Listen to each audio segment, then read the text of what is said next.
Okay, Melbourne Racing Review with thanks to topsport.com.au. I'm joined by Trevor Lawson as usual. How are you, Trev? Good, Mark, good. We're going to have a look at Caulfield, and it was probably one of the wetter tracks we've seen at Caulfield and indeed Melbourne Metro for quite some time. There's a heavy 8 and a heavy 9 for most of the day.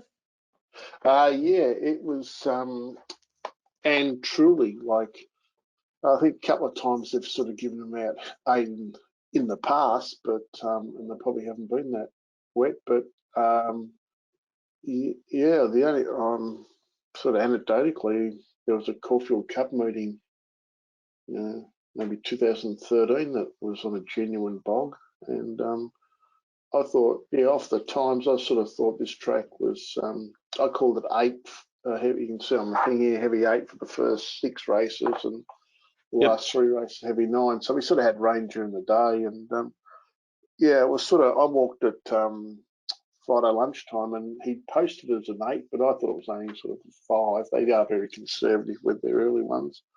Yeah. But then subsequent to sort of that Friday night, we had 37 mil on Friday night. Yeah, it wasn't letting up Friday. No, so probably done pretty well the race. They had sort of had over 60 mil in a couple of days. So yeah, raced pretty well. Sort of, it's about what was expected. So just with the track like this, make it harder to take much out of the performances from horses. Well, yeah, especially with the metro sort of meetings, because we just don't have these type of tracks much anymore. So yeah, so this is a rather a rarity, and sort of going into the meeting, there's so many horses that have never really seen a track like this, especially the ones that sort of race in the metro area. So, Caulfield, Flemington, they drain so well. Moonee Valley don't race that much during the day anymore, like in the winter, so they don't have any wet tracks. And Sandown, which basically has the bulk of the Wednesday meetings, they redid the drainage there a couple of years ago, and it drained so well. So we don't have the sort of heavy 8s, 9s, and 10s that we used to have there. So yeah, going out of the meeting, there's probably not a lot. There's probably some things you sort of go, okay, well, we know you handle it, we know you don't. So there'll be some horses that have run poorly on this day that you'll just put a pen through their run, and sort of won't, when you're assessing them next time they run, you just won't even bother sort of looking here. But in the back of your mind, you sort of have some things that if we get another day like this, we'll certain horses you can sort of say, okay, well, it's a positive for it, this sort of track. Yeah, okay. All right, well, we might jump into it and have a bit of a look. Race 1 was just for the 2-year-olds over the 1100 metres, and punters got it right with Forever Free for Elliot and Zara, which got the chocolates at $2.70 from Ranting and the Last Charge. Just see anything in particular out of this race? Not overly. The winner sort of led all the way. We've definitely favoured to be sort of up on the speed and closer to the inside. When I sort of walked it, I thought it was a little bit better. I didn't want to be out in the middle of the track, and that's how sort of the race, that's how the track sort of played for the day. They ran okay time here for the day, but sort of, no stars, just sort of, for this sort of class, they're okay. But going forward, they'd sort of have to improve a bit to sort of get to, better class races. Okay, race 2 was over the 2400. Good result for you.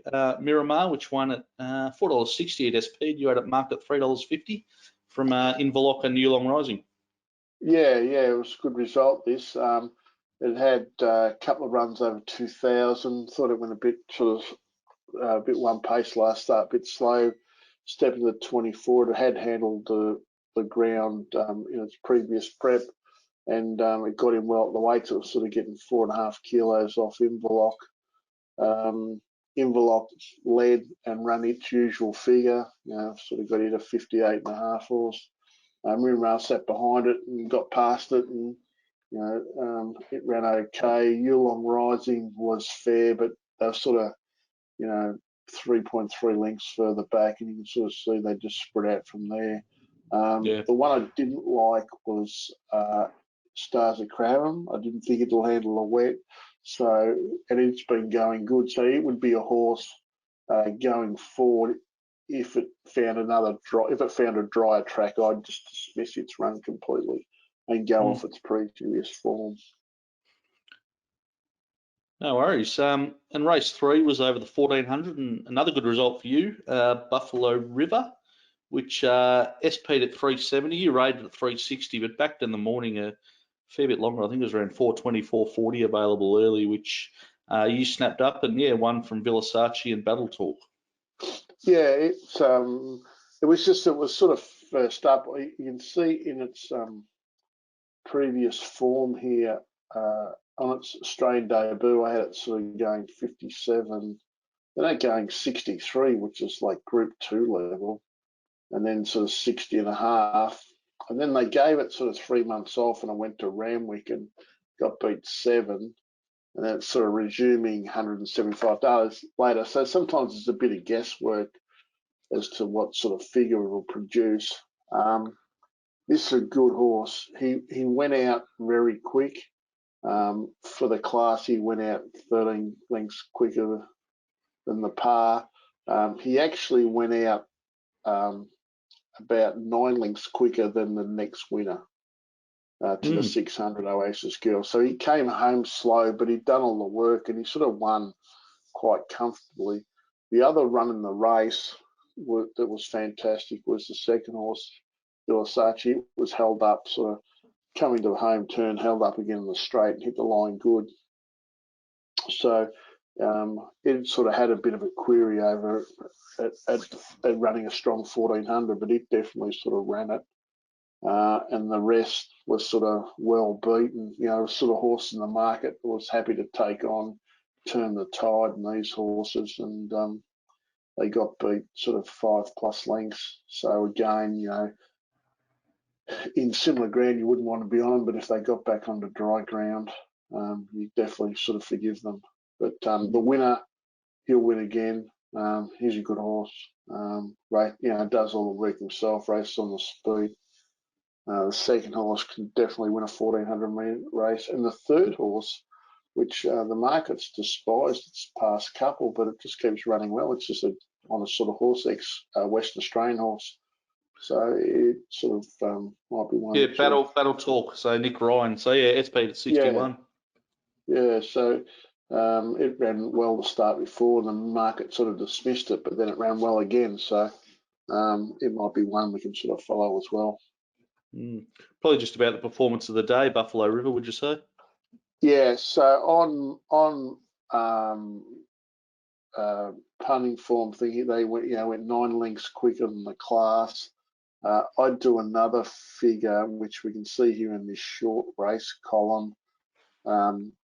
So 15 represents it around 1.5 seconds quicker than the par. That's for all classes, where you can see most of the day, the last 3 races they ran minus. So it was probably worse than, that's what I'm saying, it's worse than an 8. They ran 4s, 0.4 of a second, 0.4, 0.6. So the second race was quickly run, and it was the quickest run race of the day. But we had a bit on those. Race 4 was the handicap for the 3-year-old fillies over the 1400. Oasis Girl at $19. SP'd. Good overlay for you too. You had it $10. You had $10 a field. Got it from Under My Spell and Don't Tell the Boss. Yeah, it's sort of interesting. Like you sort of, when the day panned out the way it was sort of, I think it's just important to sort of try and win. So we'd sort of back the second winner and the third winner, and I was sort of like very happy with that. And you don't really like to sort of give much back on days like that. So I was happy sort of stopping there. But and then we sort of, our Oasis Girl, sort of a couple of the members sort of followed it in, as I was saying on the live page. But he was a significant drifter. You know, sort of opened up about $10 or $12 and got out to sort of 20, paid $19 Betfair SP. Found the front. As I say, he went a lot slower than Buffalo River. Just dictated in front, kicked and sort of ran away from him.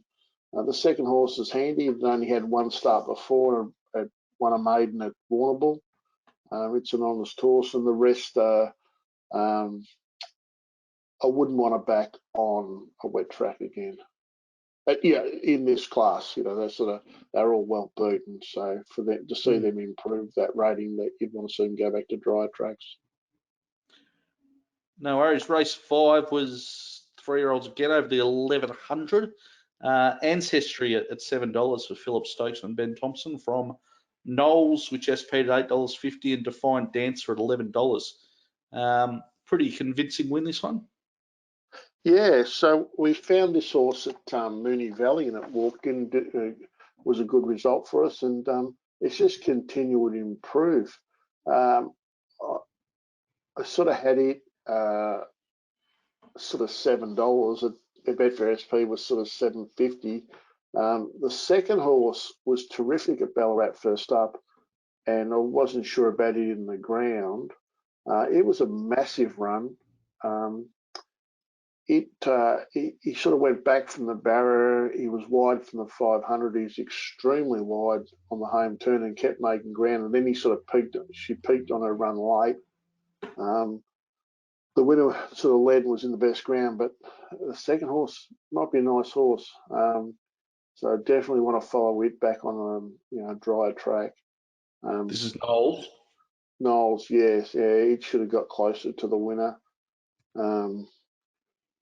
But the winner was solid. Winner sort of improved its rating each run. Broadway in fourth wasn't really suited. It worked home okay.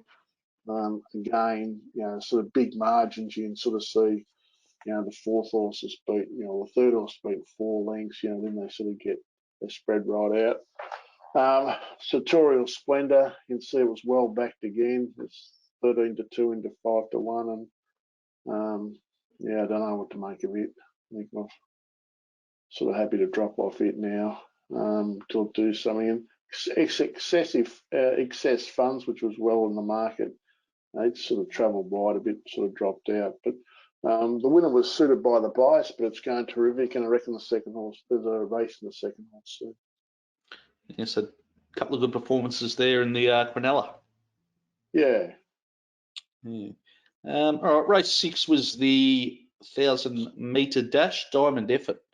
SP at 350, a little bit better available too. You marked at 310, so good overlay there from Ashlaw and Fine Dane.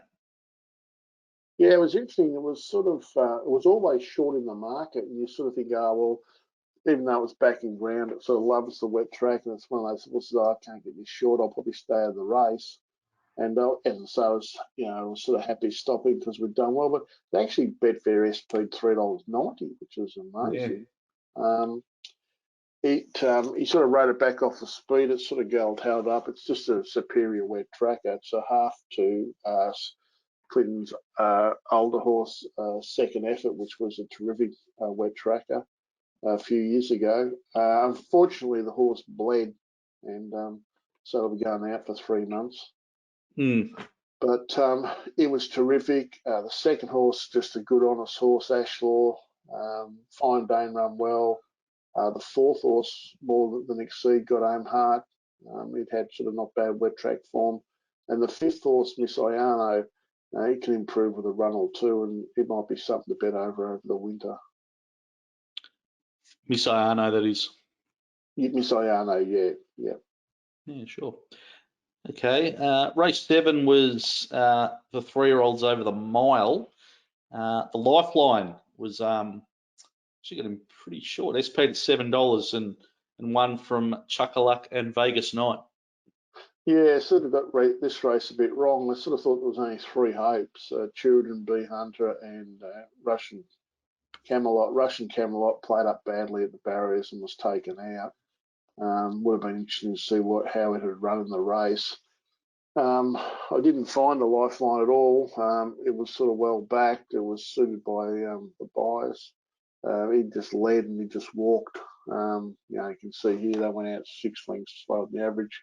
You know, they basically went out, you know, they ran the first 1,000 metres in 64.8 seconds. So it was sort of slowly run. Was suited with the bias and everything like that. Chuckaluck was terrific. He got back and sort of had to wheeze through and got home hard late. Turidan was probably a little bit disappointing on face value, sort of raced on the speed and had every chance. And B Hunter went back from the barrier, and it may not have sort of run the 1600 on the wet track. So we sort of backed it at Sandown last over 1400, and it was a huge run coming from last. So yeah, jury's out with sort of Turidan and B Hunter in this sort of ground. Lifeline's just good, honest horse. I didn't think it was sort of that good. And the second horse, you know, it's going terrific, as is the stable, the Basutton, Natalie Young stable. They're flying at the moment. Yeah, certainly are.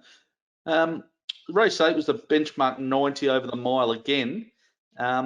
Exaggerate won the race from Charosser and Benetote. Looking at your notes, you said you'd like to be on Benetote, Exasperate and Charosser, so you've read the race pretty well. SP'd at $5.50 the winner and a bit better available. You marked it at $4.40, so another nice overlay. Yeah, sort of a bit dirty on myself here. I probably should have been on it. Sort of, for some reason, the market never wants to be on it. It's always sort of better odds than it should be. It's just a good, honest horse and handles the wet. It was solid. The second horse was good. I think maybe next start, you know, maybe 2,000 metres, and he'll put, you know, sort of Williams or Dunn on it. Benetote had to do a lot of work. He sort of got caught wide, Damien, early, and then he sort of hunted her forward and sort of did a bit of work in the early part of the race, so you can probably forgive it. But yeah, it's no star, but it's sort of a wet tracker. And the fourth horse, Raw Lace, it wasn't too bad. I think it's like it was sort of second up, and it does like wet track, so it might have come back all right. And there might be a race for it, sort of a bit sort of as we sort of get into winter.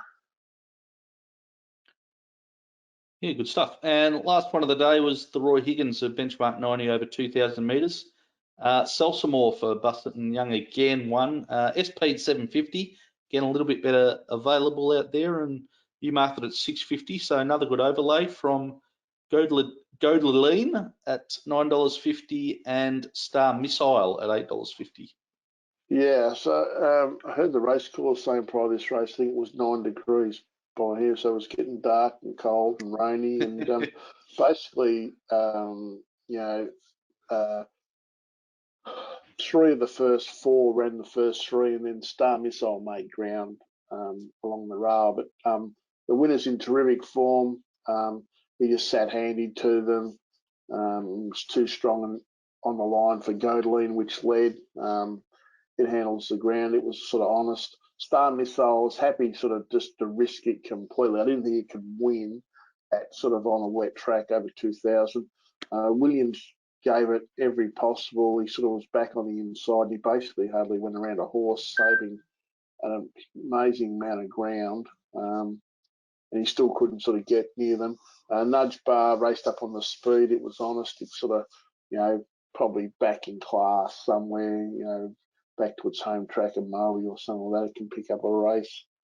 A few of the others just sort of can forgive horses like Fanciful Toffin and Lord Bellevue. They were sort of first and second up on a wet track. The one the market wanted to back early on a bit was Your Deal. It didn't really have much sort of going for it. The way the race was run, it was back and wide, but it was well beaten, so I'm not sure whether it sort of ran the trip. But the winner's just one of those, it's just like, you know, old style welter horse. Can carry weight, races on the speed, and handles all sorts of going. So he ran to sort of his figure. The second horse ran to its figure. So going forward, you know, if they're placed properly, you know, they can win again, these horses. But they're sort of no stars. It's the second win of the day, I think, for Stockdale. He had a pretty good day. Yeah, he rode a double. Yeah. He's improving dramatically. You know, these when they sort of start off the apprentices, sometimes they have little spurts. You know, Theo Newton was the flavour last year for a little while, and he sort of dropped off a bit, and they can come back. But he rides well, this kid, and hopefully he keeps going. Yeah. Mm. But yeah, on the day, 4 apprentices rode winners. Michael Poy rode a winner. His stats haven't been fantastic lately, but he's a sort of good rider. Mitch Aiken he's sort of improved a bit. He's been sort of riding a couple of winners lately. Yeah, all right. So yeah, looking across, you had plenty of overlays. A really good day for the ratings. Do we need to go looking for more? Kept going all day. Do we need to look for more wet tracks for you, Trev? Yeah, maybe. I might be a wet tracker. I lack an early speed, and yeah, I need to like a slow football. I need the wet ground to bring more back to me. Good stuff. All right. So this week, how are we looking this week? What do we got on? So this week, I think we've got. Sorry, we've popped up the wrong thing there. Yeah. Sandown. We've got Sandown Lakeside Wednesday. Yep. There's sort of and Benalla. There's Bendigo tomorrow. Yeah, I've kept saying all the time we sort of have a look at these races, but you know, then we sort of fell into some wet tracks, so I sort of haven't bothered. But we will get to one stage, and then Saturday we've got Friday's Good Friday, and then Saturday's Caulfield, and it'll be the Easter Cup and the 1400 Victoria Handicap, which will be a big day out, which we found like last week. And the Easter Cup's pretty good meeting. And then on the Monday, pretty sure I'm just waiting for this. Same problem nowadays with everybody working at home. The internet gets a bit slow now and then. But I'm pretty sure Monday is, back to Sandown. Yeah, that's right. And then the week after, there's sort of no midweek meetings for Geelong, but we'll find some bets to do. But I think they're at Caulfield the next 4 Saturdays. Maybe the next 3 after the last Saturday. I think there was 4 Saturdays in a row. You'll be able to get out of the house and do a bit of track walking. Yeah, well, yeah, as long as the weather's all right. Well, that's about all you can do. You go to the supermarket and go for a walk. That's about all you do. Good stuff. All right, we'll catch up later in the week, and we'll do another preview of the action over the Easter weekend. Great. Thanks, Mark. Thank you.